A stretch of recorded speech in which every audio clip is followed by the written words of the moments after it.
My wife banned my entire family from meeting our newborn while her family visited daily.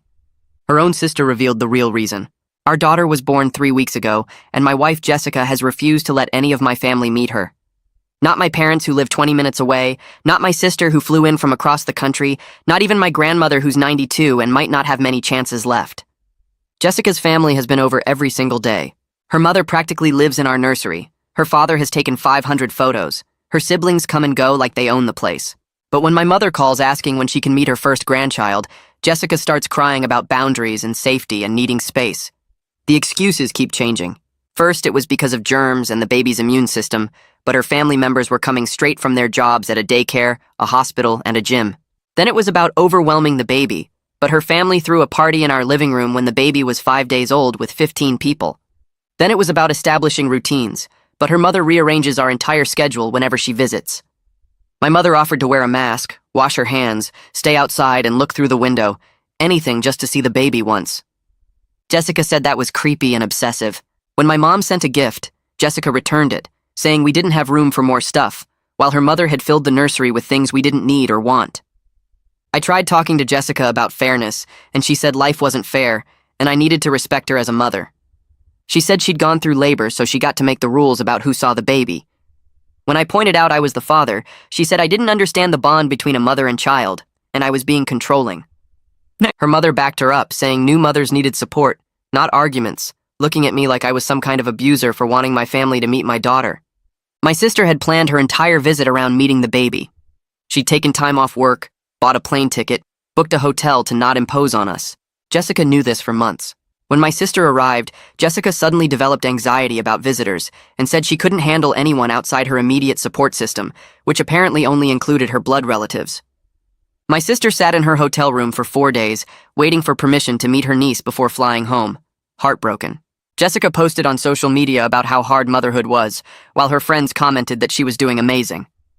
My father-in-law posted photos holding the baby with captions about being the world's proudest grandpa.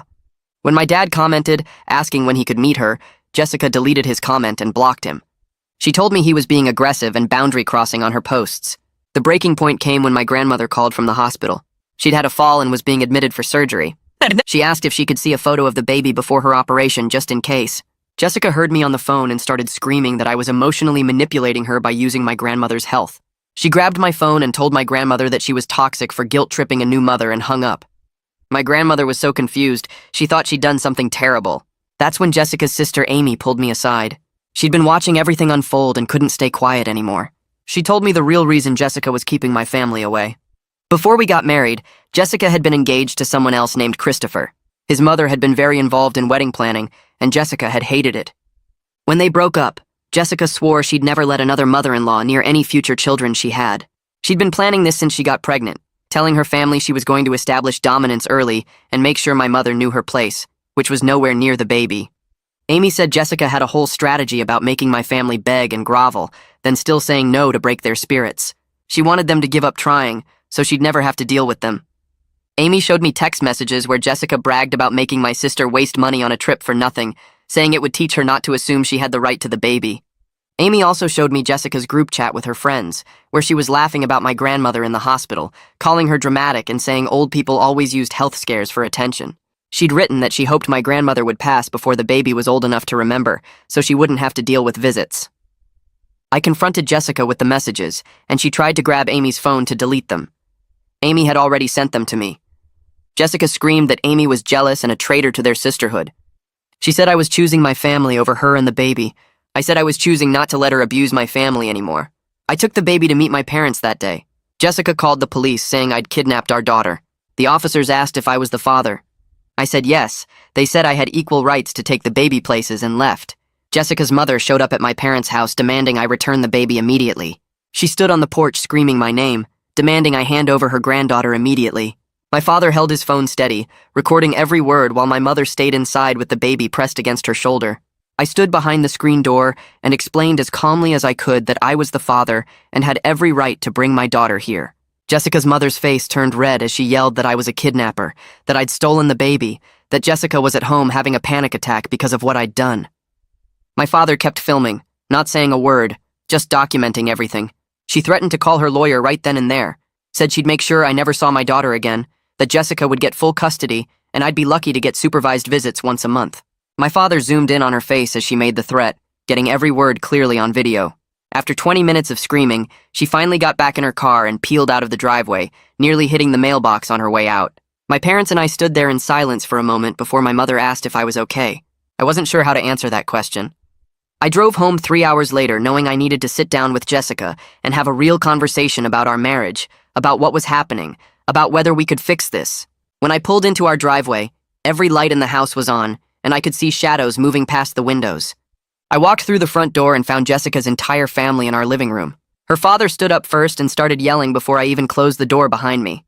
He called me a kidnapper, said I'd traumatized his daughter, demanded to know what kind of man takes a baby away from her mother without permission. Jessica's mother joined in, saying I was trying to steal the baby, that I was dangerous, that they should call the police again. Her brother accused me of being controlling. Her sister said I was abusive, and they all talked over each other, creating this wall of noise and anger. Jessica sat in the middle of the couch holding our daughter, tears running down her face, looking at me like I was a stranger who'd broken into her home. I tried to speak, but her father cut me off, stepping closer and pointing his finger at my chest. Her mother pulled out her phone and started recording me, saying she wanted evidence of my aggressive behavior. I stood there with my hands at my sides, not moving, not yelling back, just letting them attack me while Jessica cried and played the victim. That's when I understood what was happening. She'd already told them her version of events, already painted me as the villain, already made herself into the innocent mother protecting her baby from her unstable husband. Nothing I said would matter because she'd gotten to them first. I asked if we could talk privately, and Jessica shook her head, saying anything I had to say could be said in front of her family. Her mother agreed, saying Jessica needed their support and protection. I looked at my wife holding our daughter and saw a stranger looking back at me. Her family didn't leave until after midnight, each of them making sure to tell me on their way out that they were watching me, that they'd protect Jessica and the baby no matter what. When the last car pulled away, Jessica and I sat in cold silence in our living room, with the baby sleeping between us in her bassinet. She looked at me and said I had a choice to make. I could apologize to her entire family for what I'd done, admit I was wrong to take the baby without her permission, and promise to never let my family near our daughter without her explicit approval. Or I could refuse and she'd make sure I regretted it for the rest of my life. I told her I wasn't apologizing for letting my parents meet their granddaughter. She picked up the bassinet and walked to our bedroom, locking the door behind her and leaving me standing alone in the living room. I spent the night on the couch, staring at the ceiling, listening to the baby cry through the walls while Jessica refused to let me in to help. The next morning, Jessica's family started their attack through every channel they had. My phone started buzzing before 7 with text messages from her mother, her siblings, her father, all of them telling me I needed to apologize and fix what I'd broken. Jessica's mother posted on social media about protecting babies from dangerous people, keeping the post vague enough that anyone reading it would fill in their own worst fears. Her friends commented immediately with support, asking if she was okay, offering to help however they could. Her father shared articles about parental rights and custody battles, each one with a pointed caption about fathers who try to control their families. By noon, my own relatives were calling me, having seen the posts, asking if everything was okay and what was really going on. I tried explaining, but it sounded crazy even to my own ears. My wife won't let my family meet the baby, but her family visits every day. She called the police when I took our daughter to meet my parents. Now her whole family is attacking me online and through texts. It sounded like I was the problem, like I was the one being unreasonable. Jessica refused to speak to me directly, sending all communication through her mother, who called every few hours with new ultimatums and demands. By the end of the second day, I had over 100 messages across texts, emails, and social media, all painting me as an unstable father who'd kidnapped his own child. Amy showed up at my workplace during my lunch break, looking over her shoulder as she walked through the parking lot like she was followed. She had her laptop under her arm and asked if we could talk somewhere private. We sat in my car and she opened a private online group chat that made my stomach turn. Jessica had been documenting her strategy since month 6 of her pregnancy, complete with advice from other women about how to legally exclude in-laws and establish sole control over baby access.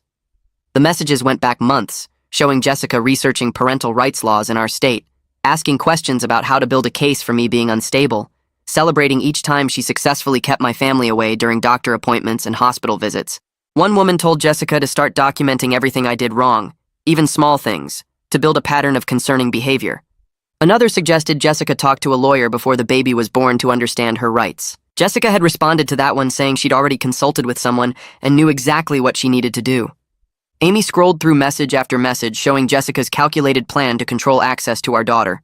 I took a personal day from work and drove to meet with Samir Carlson, the family law attorney my sister had found through her research into parental rights. His office was in a building downtown, the kind of place that felt too expensive for me, but I didn't have a choice anymore. Samir reviewed everything I brought, spreading Amy's screenshots across his desk next to the text messages, the police report from Jessica's false kidnapping claim, and the video my father had taken of Jessica's mother threatening me. He explained that I had equal parental rights regardless of who gave birth, that Jessica could not legally prevent me from taking our daughter places, and that her pattern of behavior could actually work against her in any custody dispute. He asked if I wanted to try to save the marriage, or if I was ready to file for separation and custody. I told him I didn't know yet. I just needed to understand my rights and protect my family's ability to see their granddaughter. Samir said he'd draft a letter to Jessica outlining my parental rights and her legal obligations, and that if she continued to interfere, we could file for a formal custody arrangement. Jessica somehow found out I'd met with an attorney within hours of me leaving Samir's office. I suspect her mother had been following me or checking my credit card statements, because there was no other way she could have known that fast. When I got home that evening, I found the locks changed on our bedroom and the nursery. A note was taped to the bedroom door telling me I could sleep in the guest room until I came to my senses. I tried the door handle and found it locked, tried calling Jessica's phone and got sent straight to voicemail. Her mother answered on the second ring when I called her, saying she'd moved into our house to support Jessica during this difficult time. She told me Jessica and the baby were sleeping in the nursery, and I wasn't welcome in either room until I apologized and agreed to Jessica's terms. I asked where I was supposed to sleep, and she said the guest room was perfectly comfortable, that maybe some time alone would help me think about what I'd done.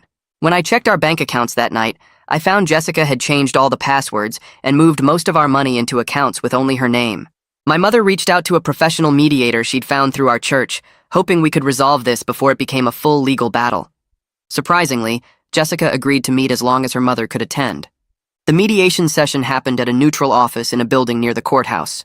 We sat around a conference table, me and my parents on one side, Jessica and her mother on the other, with the mediator at the head trying to facilitate conversation. Within 15 minutes, it became clear this was a disaster. Jessica's mother dominated the conversation, interrupting the mediator, speaking for Jessica, rejecting every suggestion before Jessica could even respond. The mediator had to ask her repeatedly to let Jessica speak for herself, but Jessica just cried and repeated that I'd betrayed her trust. My parents offered compromises, saying they'd accept supervised visits, short meetings, whatever Jessica needed to feel comfortable. Jessica's mother rejected everything, saying my family couldn't be trusted, that they'd already proven they didn't respect Jessica's boundaries by encouraging me to take the baby without permission. Jessica nodded along with everything her mother said, never contradicting her, never offering her own thoughts. The mediator finally suggested we take a break, and when we came back, Jessica and her mother announced they were leaving because this was clearly a waste of time. 2 days after the failed mediation, someone walked into my office at work carrying a manila envelope with my name on it. I got served with legal papers right there in front of my coworkers. Jessica had filed for an emergency custody order, claiming I'd kidnapped our daughter, exhibited unstable and threatening behavior, and that she feared for the baby's safety in my care. The petition included statements from her mother and 2 of her friends describing me as controlling and aggressive, painting a picture of me that wasn't true but sounded terrible on paper. I forwarded the documents to Samir immediately, and he called me within minutes, his voice tight with urgency. He told me we needed to respond quickly, that the emergency hearing was scheduled in just 5 days, and that we needed to gather all our evidence and prepare for court. The emergency custody hearing took place in a small courtroom with fluorescent lights and uncomfortable chairs. Jessica's lawyer presented her as a frightened new mother, protecting her infant from an unstable father, using her statements and her mother's testimony to build a narrative of me as dangerous and unpredictable. Then Samir stood up and presented the text messages Amy had provided, showing Jessica's premeditated plan to exclude my family. The judge put on her reading glasses and went through Jessica's own words about breaking their spirits and making them beg and grovel. She looked up at Jessica with clear disapproval and asked Jessica's lawyer if she was aware her client had documented her intentions to manipulate custody access. Jessica's face went white as the judge continued reading through the messages. The judge read out loud the message where Jessica laughed about my grandmother being in the hospital, calling her dramatic, saying old people always used health scares for attention. Then she read the part where Jessica wrote that she hoped my grandmother would pass before the baby was old enough to remember her, so she wouldn't have to deal with visits. The courtroom went silent. Jessica's lawyer tried to interrupt the judge, saying the messages were private conversations not meant for legal proceedings, but the judge held up her hand and kept reading. She went through message after message where Jessica described her plans to break my family's spirit, to make them beg, to establish dominance from day one. When she finished reading, She took off her glasses and looked directly at Jessica with an expression that made even Jessica's mother stop talking. The judge denied the emergency custody request completely and said there was no evidence I posed any danger to our daughter. Then she ordered a temporary custody arrangement where we'd each have the baby for 3 days at a time until a full hearing could happen. Jessica started crying immediately, loud sobs that echoed through the small courtroom, but the judge wasn't done. She mandated that we both had to attend family counseling twice a week with a therapist she'd assign, and she warned Jessica very clearly that the documented statements about deliberately excluding my family could be considered parental alienation if this pattern continued. Jessica's mother stood up and started arguing with the judge, saying new mothers needed protection and support, not punishment, and didn't the court understand how vulnerable Jessica was after giving birth? The judge told her to sit down, or she'd be removed from the courtroom. Jessica's lawyer pulled her mother back into her seat, while Jessica kept crying, and I could see Samir next to me writing notes about everything that was happening. The judge set a date for the full custody hearing 6 weeks away, and told us both we needed to follow the 3-day schedule exactly. No exceptions, no flexibility without court approval. We left through different exits, and I sat in my car in the parking garage for 20 minutes, just processing what had happened. 3 days later, I drove to an office building downtown for our first mandated counseling session with Wilhelmina Gentry. The waiting room had uncomfortable chairs and old magazines, and Jessica was already there with her mother sitting beside her, holding her hand. Wilhelmina called us back to her office, a small room with 2 couches facing each other and a chair where she sat with a notepad. Jessica's mother tried to follow us in, but Wilhelmina stopped her at the door, saying this was for parents only. The session started with Wilhelmina asking us each to describe what brought us here, and Jessica immediately launched into crying and talking about how hard labor was, how overwhelmed she felt, how nobody understood what new mothers went through. She talked for probably 20 minutes about her birth experience, about sleepless nights, about how scary it was to be responsible for a tiny human. Wilhelmina listened patiently, nodding occasionally, writing notes. Then she asked Jessica directly about the text messages describing her plan to exclude my family, and Jessica's whole demeanor changed. She stopped crying and said those messages were taken out of context, that she was just venting to friends the way all new mothers do, that everyone says things they don't mean when they're stressed. Wilhelmina asked what context would make hoping someone's grandmother dies acceptable, and Jessica's face went red. She said Wilhelmina was biased against mothers, that therapists were supposed to be supportive, that she was twisting Jessica's words to make her look bad. Wilhelmina stayed calm and said she was simply reading what Jessica had written in her own words. Jessica crossed her arms and refused to talk for the rest of the hour, and Wilhelmina documented that in her notes. My phone rang while I was at work 2 days later, and Amy's name flashed on the screen. She was talking fast, her voice shaking, saying I needed to know what just happened. Jessica's mother had shown up at Amy's apartment that morning with $2,000 in cash spread out on Amy's kitchen table. She'd begged Amy to tell the court she made up the text messages, or that I'd somehow manipulated her into providing them, or that she'd misunderstood what Jessica meant. Amy had started recording on her phone the moment she realized what was happening, and she'd captured everything. Her mother's voice on the recording was desperate, offering the money, then threatening to cut Amy off financially if she didn't help Jessica. She said the whole family would turn against Amy, that she'd be blamed for destroying Jessica's life, that she'd never be welcome at family events again. Amy told her mother no, that she wasn't going to lie in court, and her mother had left the cash on the table and walked out. Amy forwarded me the recording file while we were still on the phone, and I could hear her crying as she said she was done protecting Jessica from the consequences of her own actions. She said losing her relationship with their mother was worth it if it meant doing the right thing, but her voice broke when she said it. The first day of my 3-day custody period under the court order felt like Christmas morning when I was a kid. I picked up our daughter from Jessica's mother's house where they'd been staying, and Jessica handed her over without looking at me. I drove straight to my grandmother's house, where she was recovering at home from her surgery. My whole family was already there waiting, and when I walked in carrying the baby, my grandmother started crying. She held her great-granddaughter for the first time, touching her tiny fingers, looking at her face like she was memorizing every detail. My mother took photos of 4 generations together, my grandmother in her recliner holding the baby, my mother standing behind her, me beside them. My sister finally got to hold her niece, sitting on the couch and just staring at her for long minutes without saying anything.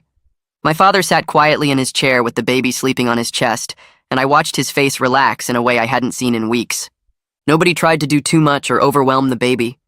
We just sat together in my grandmother's living room, passing her around gently, letting everyone have their turn. My mother made lunch and we ate while the baby slept, and for a few hours everything felt normal and right. My grandmother told me before I left that she'd been praying for this moment, that she hadn't been sure she'd live to see it, and I had to turn away so she wouldn't see me crying. The 3 days with my family passed too quickly, and Sunday evening came when I was supposed to return the baby to Jessica. I drove to our house at the agreed time, 6 o'clock, but Jessica's car wasn't in the driveway. I called her phone and it went straight to voicemail. I texted her asking where she was and got no response. I sat in my car with the baby in her car seat behind me, waiting, checking my phone every few minutes. 7 o'clock passed, then 8 o'clock. Finally, at 8:15, Jessica's mother texted me saying Jessica wasn't ready to take the baby back yet, and I needed to be more flexible about the schedule. I took screenshots of everything with timestamps, the unanswered calls, the texts, the time showing on my phone. Then I called Samir and he answered on the second ring. He told me to contact the police non-emergency line to report a custody order violation, that I needed to document this officially. I made the call while sitting in my driveway, and the dispatcher said they'd send officers to Jessica's location. 2 police officers showed up at our house about 30 minutes later. I'd driven there and was waiting outside when they arrived, and they knocked on the door while I stood on the sidewalk holding the baby. Jessica's mother answered and immediately started talking about how mothers have more rights than fathers, how the schedule was too rigid, how Jessica needed more time. One of the officers was a woman, and she cut Jessica's mother off mid-sentence. She explained very clearly that the custody order was a court mandate, not a suggestion, and Jessica needed to comply immediately. Jessica's mother argued that the court didn't understand what new mothers needed, and the officer told her that continuing to violate the order could result in contempt of court charges. Jessica finally came to the door, her eyes red from crying, and the officer asked if she was refusing to take custody of her child at the court-ordered time. Jessica reached for the baby, and I handed her over and Jessica started crying dramatically while holding her. The officers documented everything in their report, writing down the time, the delay, Jessica's mother's statements. They told us both that the next exchange needed to happen on time, or there would be legal consequences, and they left. Our next counseling session happened 3 days later, and Wilhelmina started by saying she'd reviewed her notes from our first session and had some recommendations. She looked at Jessica and said she was recommending individual therapy to address what she'd identified as control issues stemming from past relationship trauma. Jessica's face went pale and she started to interrupt, but Wilhelmina kept talking. She said she'd noted concerning patterns in how Jessica used the baby as a weapon against my family, and that while her feelings about her ex's mother were valid, she was now punishing people who had nothing to do with that situation. She explained that Jessica was using our daughter to settle old emotional scores from a completely different relationship, and that wasn't healthy for anyone involved. Jessica stood up and said Wilhelmina didn't understand anything, that she was supposed to be helping but was just making things worse.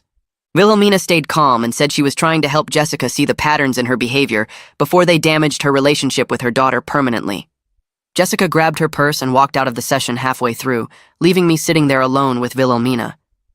Wilhelmina wrote something in her notes and said she'd be documenting this in her report to the court. Over the next 2 weeks, I started noticing cracks in Jessica's family support system. Amy had completely sided with me and moved out of her parents' house into an apartment with a roommate. Then Chase, Jessica's younger brother, started texting me privately saying he thought his sister had gone too far.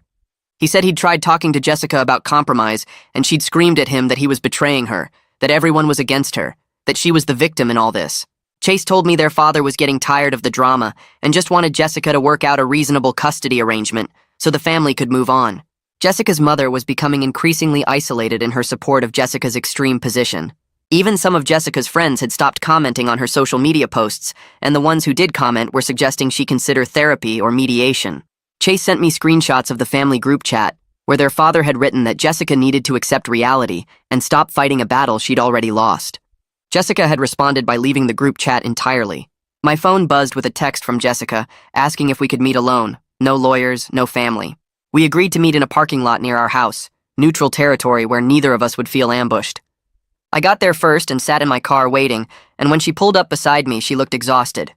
We both got out and sat in her car because it was raining, and for a few minutes neither of us said anything. Then Jessica started talking, her voice quiet and shaky. She said she'd been scared since she got pregnant that she'd lose control like she did with Christopher's mother, that seeing my family's excitement had triggered all those old feelings of being overwhelmed and powerless. She admitted that Christopher's mother had taken over everything, the wedding planning, their lives, and it had been suffocating. When they broke up, she'd promised herself she'd never let that happen again. But she realized now she'd gone too far in the other direction. I told her I understood being hurt by past experiences, that I got why she was scared, but our daughter deserved to know both families. I said I couldn't stay married to someone who would use our child as a weapon to hurt people I loved, that I couldn't watch her punish my family for things Christopher's mother had done. We both cried sitting there in her car while rain hit the windshield. Jessica said she didn't know if she could change enough to make this marriage work, and I said I didn't know either. 6 weeks after the emergency hearing, we were back in court for the full custody hearing. This time, both sides had complete cases prepared with evidence, witness statements, and professional recommendations. Jessica's lawyer presented her side first, focusing on bonding and breastfeeding and maternal instinct. Then Samir presented our evidence, including the new recording of Jessica's mother trying to bribe Amy, the police report from the custody violation, and Wilhelmina's detailed notes about Jessica walking out of therapy. Wilhelmina's written report recommended equal custody with structured exchanges, noted Jessica's progress in beginning to acknowledge her control issues, but also documented her continued resistance to allowing my family unsupervised access to the baby. The judge read through everything carefully, taking her time, asking questions about specific incidents and timeline details. Then she established a permanent custody arrangement where we'd each have the baby for alternating weeks, with both families allowed to visit during our respective custody times without requiring the other parent's permission. Jessica started crying again but didn't argue, and her lawyer said they'd comply with the order. I started going to my individual therapy sessions every Tuesday evening, and Jessica went to hers on Thursday afternoons with a different therapist the court had approved. Wilhelmina kept working with both of us separately, checking in on how we were handling the custody arrangement and whether we were making progress on the issues that had brought us to court. About 6 weeks into the new schedule, Wilhelmina called me after one of her sessions with Jessica and asked if we could meet for coffee to talk about something off the record. We sat in a quiet corner of a coffee shop near her office, and she told me that Jessica was finally doing real work on her trauma from Christopher instead of just blaming everyone else for her problems. She said Jessica had spent weeks deflecting and making excuses, but something had shifted recently, and she was starting to acknowledge how she'd recreated the exact control dynamic she'd hated, just with herself holding all the power this time.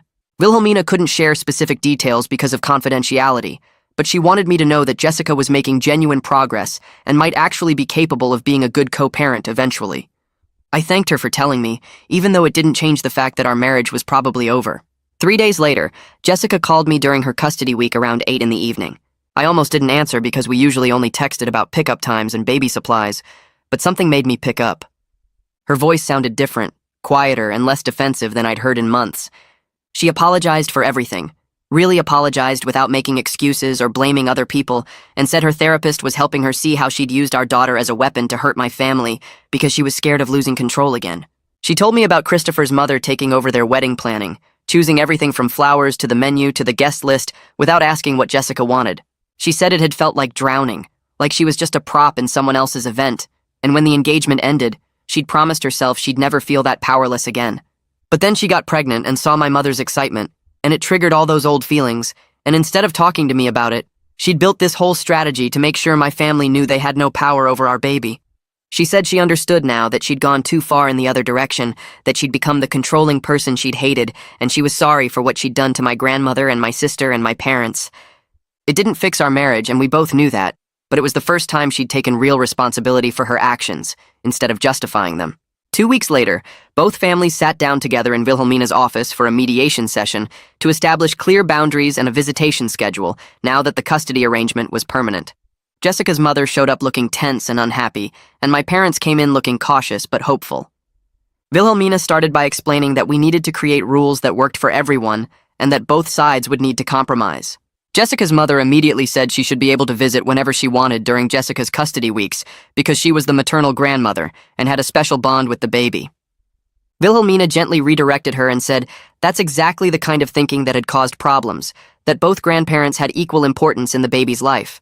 We spent 2 hours working through a schedule where both sets of grandparents could visit during our respective custody weeks, but everyone needed to call first and respect if we said it wasn't a good time.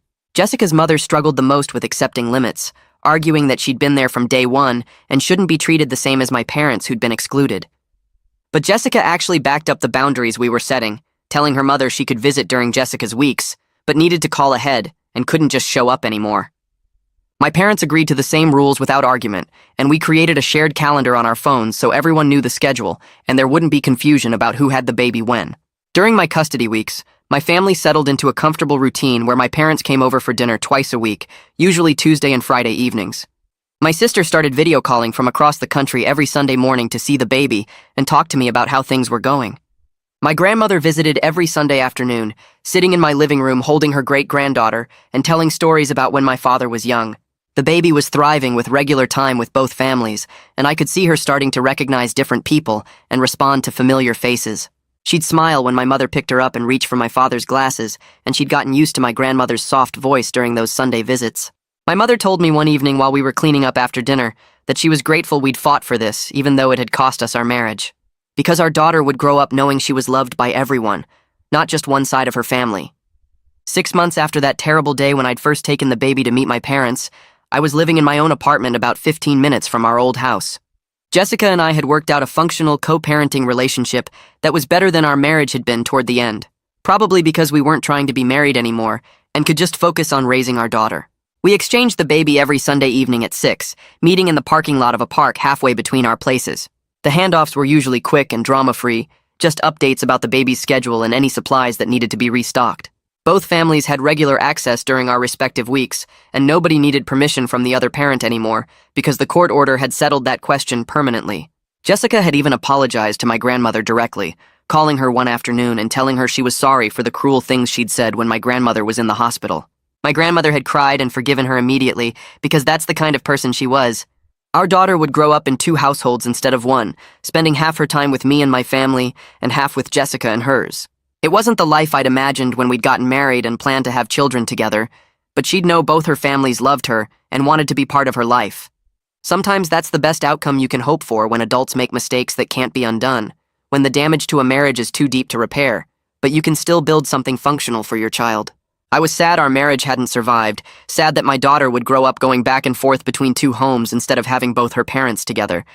But I was proud I'd stood up for my family's right to know their granddaughter. Proud I hadn't backed down when Jessica tried to use our baby as a weapon, and I'd make the same choice again even knowing it would end my marriage.